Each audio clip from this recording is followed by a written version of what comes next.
사람은 한 치 앞을 볼 수도 없고 알 수도 없는 아주 연약한 존재들입니다. 그러나 하나님은 이 세상의 미래와 우리 각 개인의 앞날을 분명히 알고 계십니다. 우리가 앞으로 될 일들을 성경 예언을 통해서 우리에게 알려주십니다. 그러니까 성경 예언을 잘 살펴보면 세상 역사의 미래를 알 수 있고 현재 우리가 어떻게 살아야 하는지를 판단할 수 있습니다. 성경절 하나 보실까요? 예레미야 42장 3절에 보면 당신의 하나님 여호와께서 우리의 마땅히 갈 길과 할 일을 보이시기를 원하나이다. 하나님께서 우리의 갈 길을 보여주실 수 있습니다. 우리의 할 일을 가르쳐 주실 수 있습니다. 근데 이 모든 것을 예언을 통해서 우리에게 말씀하십니다. 하나님께서 아모스 3장 7절에 이렇게 말씀 주셨습니다. 주 여호와께서는 자기의 비밀을 그 종 선지자들에게 보이지 아니하시고는 결코 행하심이 없으시리라. 하나님께서 이 땅에서 인간을 구속해 가시는, 인간을 구원해 가시는 모든 역사를 이루어 가실 때에 항상 선지자들에게 미리 말씀을 하시고 행하십니다. 그것을 우리는 예언이라고 합니다. 그래서 우리가 기독교인으로서, 그리스도인으로서 예언을 공부하는 일은 굉장히 중요합니다. 우리가 지금 살고 있는 세상은 매우 어둡고 혼란스러울 뿐만 아니라 이 심각한 전염병 때문에 더욱 불안하고 불확실합니다. 그러나 하나님께서는 예언을 통해서 우리의 미래를 가르쳐 주십니다. 이번 기간 동안 여러분이 예언 세미나에 성실히 참석하시면 이 세미나가 끝날 때쯤 되면 앞으로 이 세상이 어떻게 될 것인지 이 미래 상황을 확실히 알 수 있게 될 겁니다.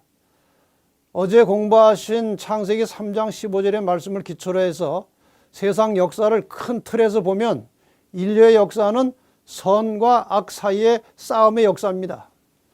이 싸움의 역사를 통해서 사탄은 어떻게 해서라도 이 세상을 자기가 차지해서 지배하려고 전심전력을 다하고 있습니다. 사탄의 최종 목표는 예수와 이 땅의 모든 선의 세력을 멸절시키고 자신의 정부를 세우는 겁니다. 아시는 대로 이번 전염병은 218나라에 전파돼서 세계적인 영향을 미치고 있습니다. 그리고 정부는 이 전염병을 가지고 국민들과 교회를 통제하고 간섭하는 명분을 얻게 되었습니다. 그래서 결과적으로 국민들과 이 교회는 정부의 통제와 감시에 점점 길들여지고 익숙해져 가고 있습니다. 이런 현상을 통해서 이 세계를 지배하는 사람들은 전 세계의 사람들을 한 가지 이슈로 통제할 수 있는 가능성을 보게 된 겁니다. 더 나아가서 전염병 확산을 이유로 백신을 강제 접종시키고 있습니다. 그러니까 언젠가 이 세상을 마음대로 지배하고 독재하는 그런 통치자가 출현할 수 있는 여건이 만들어지고 있다는 겁니다. 아울러서 이 독재자의 통치에 순응할 수 있는 준비가 이루어지고 있다는 겁니다. 요즘 세간에 떠돌고 있는 뉴 월드 오더라는 말은 농담도 아니고 음모론도 아니고 지금 현재 이루어져가고 있는 우리의 현실입니다. 세상을 배후에서 조종하고 있는 이 보이지 않는 큰 세력들은 지금 이 일을 성취하기 위해서 전심전력을 다하고 있습니다. 그전에는 이런 일들을 숨어서 은밀하게 진행해 왔는데 이제는 아주 노골적으로 그 정체를 드러내면서 본격적으로 이 일을 추진하고 있는 실정입니다. 여러분 저기에 얼굴들을 여러분 대부분 다 아는 사람들입니다. 다 정치가들, 경제인들입니다. 이 세계를 하나의 질서로 통합해 가는 과정에 상당히 적극적으로 움직이며 활동하고 있는 인물들이죠. 두 사람은 경제인입니다. 록펠러와 빌 게이츠는 경제인이고 또 한 사람은 교황은 종교인입니다. 그러면서도 정치인이죠. 저런 세력들과 함께 세계 배후에서 온 세계를 하나의 질서로 뉴 월드 오더로 만들어가는 움직임이 지금 매우 활발하게 진행되고 있다는 사실을 우리가 그냥 넘겨가면 안 됩니다. 우리는 세계 단일 정부와 세계 단일 종교로 이끌려 가고 있다. 지금 세상이 전부 다 저런 방향으로 가고 있다는 그런 뜻입니다. 뉴 월드 오더의 골이라고 하는 신세계 질서 목표는 첫째, 하나의 지도자를 세우는 겁니다. 아마 이 하나의 지도자로 세워질 가장 유망한 사람은 물론 교황입니다. 하나의 정부를 만들고 하나의 화폐를 사용하면서 하나의 종교로 통합하는 것이 이 신세계 질서의 4대 목표입니다. 이렇게 지금 움직여가고 있어요. 다시 한번 말씀드리지만 이 신세계 질서를 통한 세계 단일 정부 수립은 더 이상 음모론이 아니고 지금 현재 세상에서 진행되고 있는 우리의 현실이라는 겁니다. 그러나 이와 같이 사람들이 세상을 통합해서 다스리려고 하는 목표를 가지고 추진을 하고 있지만 그것은 쉽지 않을 것이고 혹시 성공한다고 해도 오래가지는 못할 것이 분명합니다. 왜냐하면 하나님께서 인간 나라를 폐하시고 세상을 통치하실 계획을 가지고 있기 때문에 그렇습니다. 결국 인간 나라 역사는 사탄이 그의 정부를 수립해서 통치하기 전에 하나님의 나라가 임하여 끝나게 되어 있습니다. 이 세상 미래 역사에 대한 하나님의 계획이 다니엘 예언서에 분명히 나와 있습니다. 다니엘서 2장을 통해서 그 기본적인 틀을 좀 알아보도록 하겠습니다. 다니엘 1장 1절과 2절에 보면 유다 왕 여호야김이 위에 있은 지 왕이 된 지 3년에 바벨론 왕 느부갓네살이 예루살렘에 이르러 그것을 에워쌌더니, 그러니까 여호야김 왕 때에 바벨론이 쳐들어와서 이스라엘 백성들을 포로로 잡아가고 또 성전의 기구도 많이 빼앗아 갔다는 그런 기사가 나옵니다. 주전 605년에 유대 나라의 백성들이 바벨론의 포로로 잡혀갔습니다. 그런데 그 포로 중에서 왕족과 귀족에 속해 있던 다니엘과 세 친구들은 특별히 바벨론 왕궁에 선발돼서 특수한 교육을 받게 되었고 그 교육을 받고 있었습니다. 그러던 중에 포로로 잡혀간 지 2년 정도 지난 다음에 주전 603년경에 바벨론 왕 느부갓네살이 아주 심각한 꿈을 꾸게 되었습니다. 다니엘 2장 1절에 보면 느부갓네살이 위에 있은 지 2년에 꿈을 꾸고 그로 인하여 마음이 번민하여 잠을 이루지 못한지라. 꿈을 꾸긴 꿨는데 꿈을 다 잊어버렸습니다. 하나도 생각이 나지 않는 겁니다. 그래서 왕궁의 박사들과 술객들을 불러서 그것을 좀 꿈도 알아내고 해석도 내놓으라고 했는데 뭐 알 길이 없습니다. 어떻게 그것을 알겠습니까? 결국 그 당시 왕궁에서 교육을 받고 있던 다니엘이 그 세 친구들과 함께 간절히 기도해서 그 꿈의 내용과 해석을 왕 앞에 가지고 왔습니다.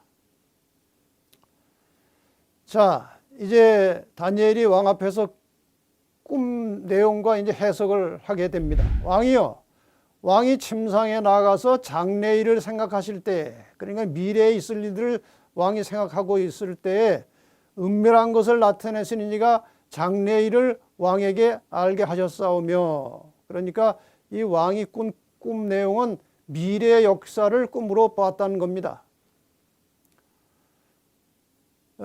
그런데 다니엘이 여기서 참 그 다니엘의 인품을 우리가 이제 어느 정도 짐작할 수 있는 대목이 나오는데, 내게 이 은밀한 것을 나타내시면 내 지혜가 다른 인생보다 나은 것이 아니라 내가 뭐 잘나서 그런 게 아닙니다.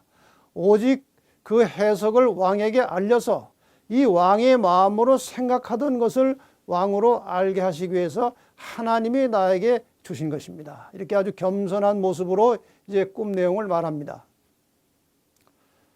왕이여, 왕이 한 큰 신상을 보셨나이다로 이제 시작돼서 그 신상의 머리는 금으로 되었고, 그 다음에 가슴과 팔은 은으로 되었고, 그 다음에 배와 넓적다리는 노소로 되었고, 종아리는 철로 되었고, 발은 철과 진흙이 섞였습니다. 이런 신상을 왕이 보셨습니다. 그런데 돌이 하나 나타나서 이 돌이 신상에 발을 치니까 이 신상이 완전히 부서져서 타작마당에 겨같이 다 날아가 버리고 이 신상을 진 돌이 태산을 이루어 온 세상에 가득하게 되었습니다. 이 꿈 내용을 말했습니다. 자, 이 왕이 꾸었던 꿈을 우리 동영상을 통해서 좀 비슷하게 좀 만들어 본 것 같은데 한번 보십시다.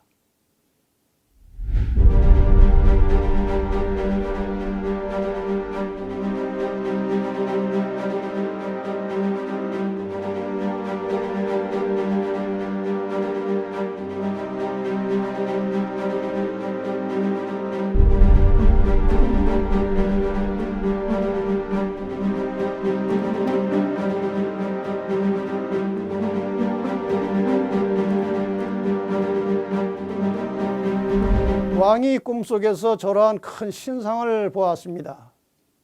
참 번쩍번쩍 빛나는 무시무시한 그런 신상을 보았는데 그 머리가 금으로 되어 있었고, 그 다음에 가슴과 팔은 은으로 되어 있었고, 그다음에 배와 넓적다리는 노스로 되어 있었고, 종아리는 철로 되었습니다. 발과 발가락은 이제 철과 진흙이 섞여서 그런 모양으로 이제 이 신상의 모양이 서 있는데, 돌이 하나 날라오는 겁니다. 돌이 날라오더니 신상에 발을 쳤습니다. 신상에 발을 치니까 이 신상이 완전히 다 부서져서 날아가 버리고, 이 돌이 점점 커지더니 태산을 이루어 온 세상에 가득하게 되었습니다. 왕이 이런 꿈을 꿨습니다. 왕이 기가 막힌 겁니다. 잊어버렸지만 말을 하니까 생각이 나는데 아주 정확하게 자기가 꾼 꿈의 내용을 말하고 있는 것입니다. 자, 저기 보시는 대로 머리는 금으로, 가슴은 은으로, 배는 노스로, 종아리는 철로 저렇게 돼 있었습니다. 해석을 이제 하게 됩니다. 다니엘 2장 37절부터 왕이여, 왕은 열왕의 왕이시라. 하늘의 하나님이 나라와 권세와 능력과 영광을 왕에게 주셨고, 인생들과 들 짐승과 공중의 새들 그 어느 곳에 있는 것을 물어나고 그것들을 왕의 손에 붙이사 다 다스리게 하셨으니 왕은 곧 그 금머리입니다. 왕이 얼마나 기분이 좋았겠습니까? 그런데 다니엘은 그 다음 예언을 솔직하게 다 말합니다. 왕의 후에 왕만 못한 다른 나라가 일어날 것입니다. 그 다음에 셋째로 또 다른 놋 같은 나라가 일어나서 먼저 일어난 나라를 칠 것입니다. 이렇게 해서 이제 이 꿈 해석을 다니엘이 차례차례 다 왕에게 상세하게 알려주었습니다. 이 꿈의 내용은 당시 최고의 강대국이었던 바벨론 이후에 이어지는 나라들의 역사로부터 세상 역사의 마지막에 있을 사건을 가르쳐주는 예언적 꿈이었습니다. 바벨론 이후의 세상 역사는 세계사 책에 나온 것이기 때문에 그 내용을 그냥 간략하게 소개하면서 그 꿈이 역사적으로 어떻게 이루어졌는지를 말씀드리겠습니다. 저 세계사 책에 보면 이런 간단한 기록이 나오는데 이 꿈의 내용과 정확하게 일치합니다. 신바벨로니아 수도 바벨론은 서남아시아의 상업과 문화 활동의 중심지가 되었으나 북방의 신흥 세력인 페르시아에게 정복되었다. 그리스를 정복한 알렉산더 대왕은 당시 오리엔트 세계를 지배하고 있던 페르시아 군과의 전투에서 연전연승을 거두고 알베라에서 다리우스 3세를 격파하여 페르시아를 멸망시켰다.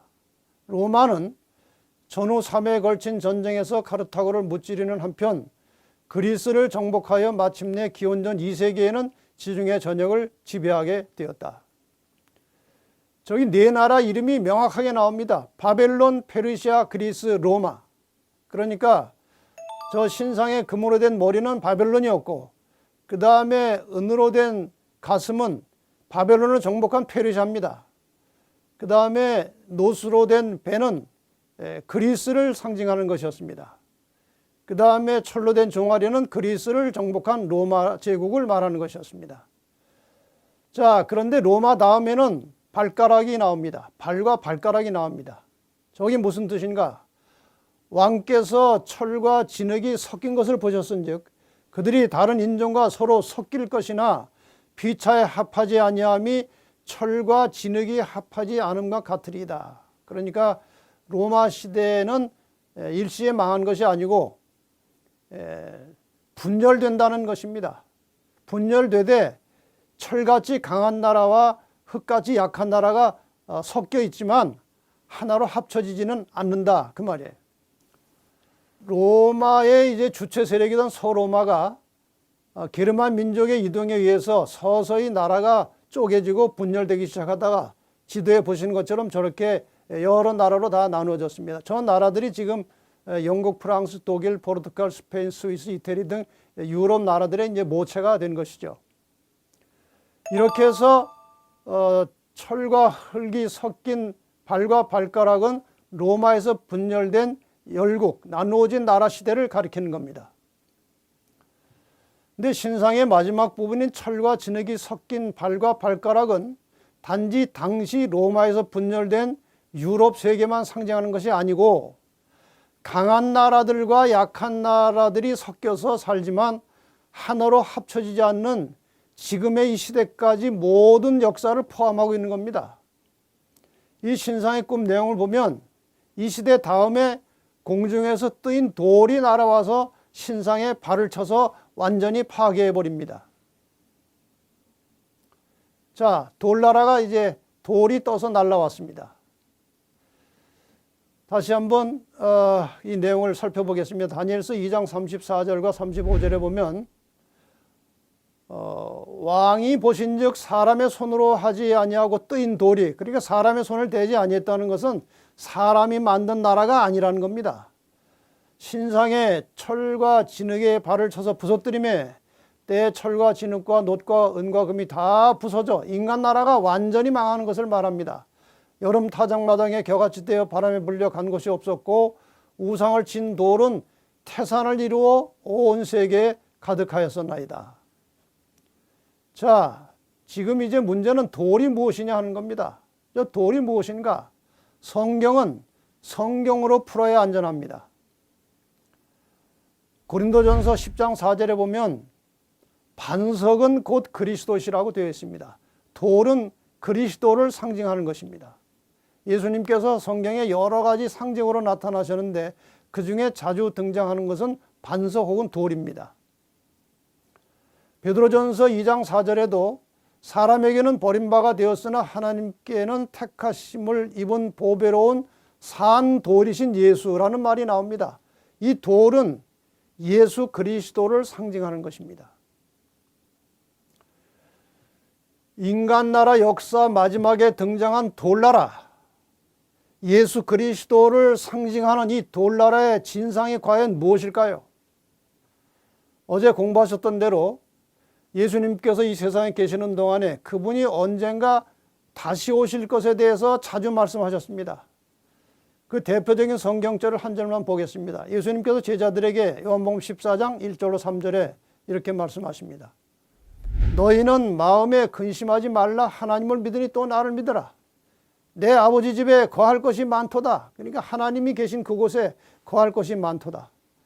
내가 너희를 위하여 처소를 예비하러 가노니 이제 내가 다시 하늘로 올라가게 될 텐데 가서 너희를 위하여 처소를 예비하면 내가 다시 와서 너희를 내게로 영접하여 나 있는 곳에 너희도 있게 하리라. 다시 오신다고 분명히 말씀하셨기 때문에 예수님은 다시 오십니다. 그것을 우리는 예수님의 재림이라고 합니다.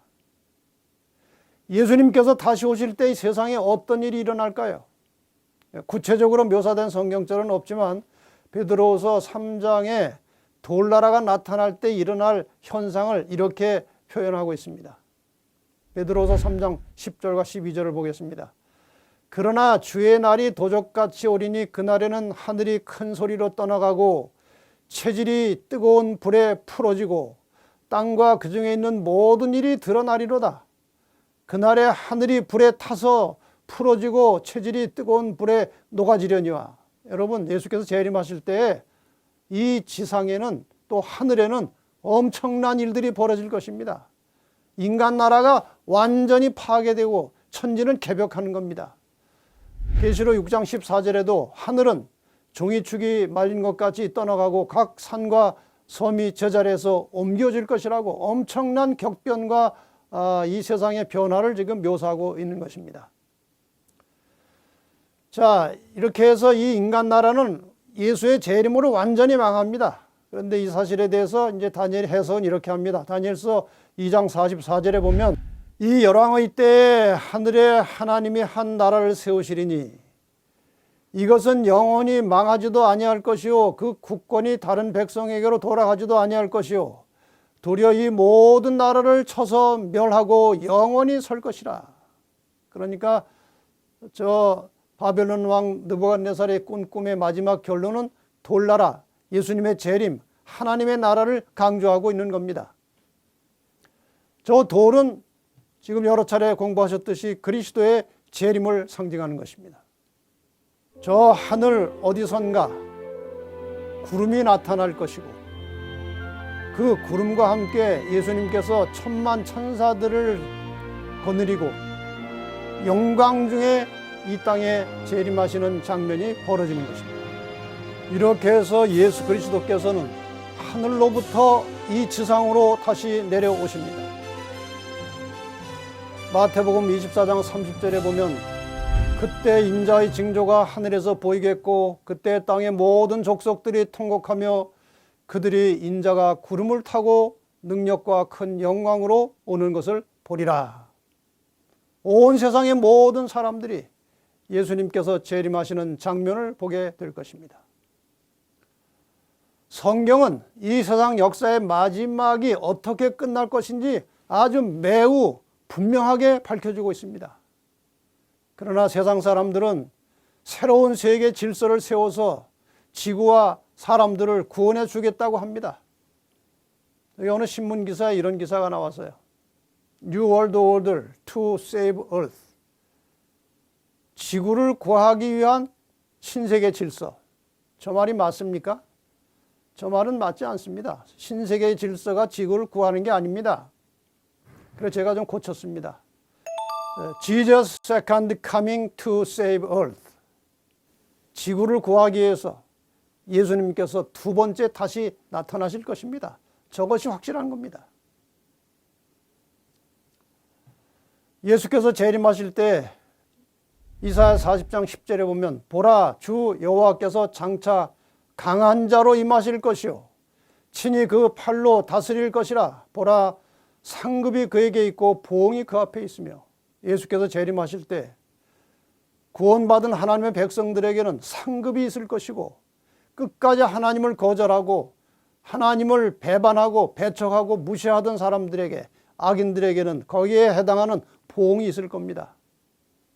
마태복음 25장 46절에는 저희는 영벌에 악인들은 영벌에 의인들은 영생에 들어갈 것이라고 말씀하셨습니다. 끝으로 돌과 인간의 운명에 대해서 몇 말씀 잠깐 드리겠습니다. 이 돌에 대한 기사가 기록이 성경에 꽤 자주 나옵니다. 이사야 28장 16절에 보면 그러므로 주 여호와께서 가라사대 보라 내가 한 돌을 시온에 두어 기초를 삼아노니 시험한 돌이요 귀하고 견고한 기초돌이라. 그것을 믿는 자는 그 돌을 믿는 자는 급절하게 되지 아니하리로다. 여러분 저기 돌이 돌입니까? 그냥 돌입니까? 예수 그리스도이십니다. 예수 그리스도를 믿는 자는 급절하게 되지 아니하리로다. 예수님을 믿고 재림을 믿고 준비하고 기다리던 자들은 급절하게 되지 않을 것이고 그것을 무시하고 재림을 믿지 않던 자들은 주님 오시는 날 급절하게 될 것이라고 말씀하십니다. 요한일서 2장 15절과 17절에도 이런 말씀이 있습니다. 이 세상이나 이 세상에 있는 것들을 사랑치 말라. 이 세상도 그 정욕도 지나가되 오직 하나님의 뜻을 행하는 이는 영원히 거하느니라. 여러분 이 세상을 사시면서 그냥 정욕대로 육신대로 자기 욕심대로 세상 욕망대로 따라 살지 마시길 바랍니다. 그것들은 다 이제 끝나버릴 겁니다. 하나님의 뜻을 행하는 자들은 영원히 살게 될 것입니다. 여기 또 마태복음 21장 44절에 이런 말씀이 나옵니다. 이 돌 위에 떨어지는 자는 깨어지겠고 이 돌이 사람 위에 떨어지면 저를 가루로 만들어 흩으리라. 저건 또 무슨 말씀인가요? 돌 위에 떨어지는 자는 깨어지겠고. 여러분 돌나라가 나타나기 전에 예수께서 재림하시기 전에 산 돌이신 그리스도에 떨어져 깨어지는 경험을 하시기를 바랍니다. 자아가 깨어지는 경험이 필요합니다. 내가 죽어서 예수 그리스도와 하나가 되는 경험이 필요합니다. 그런데 그렇게 하지 않던 자들에게 돌이 떨어지면 완전히 끝나는 겁니다. 여러분, 돌나라는 먼 훗날의 이야기가 아닙니다. 세상의 여러 가지 징조들과 형편을 볼 때 돌나라는 매우 가까이 와 있습니다. 우리는 요즘 우리를 불안하게 만드는 전염병 때문에 하루하루 불안하고 불확실한 세상을 살고 있습니다. 언제까지 이렇게 마스크를 쓰고 살아야 할지 알 수 없는 이상하고 불안한 세상을 살게 되었습니다. 많은 사람들이 세상의 종말이 되었다고 말합니다. 그리고 그 종말이라고 하는 것이 어떻게 오는 것인지도 잘 모릅니다.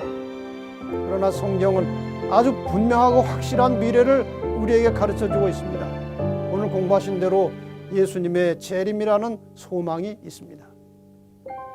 혹시 지금까지 예수의 재림을 믿지 않으셨다면 이 시간 확실한 믿음을 가지고 주님의 재림을 기다리시기 바랍니다.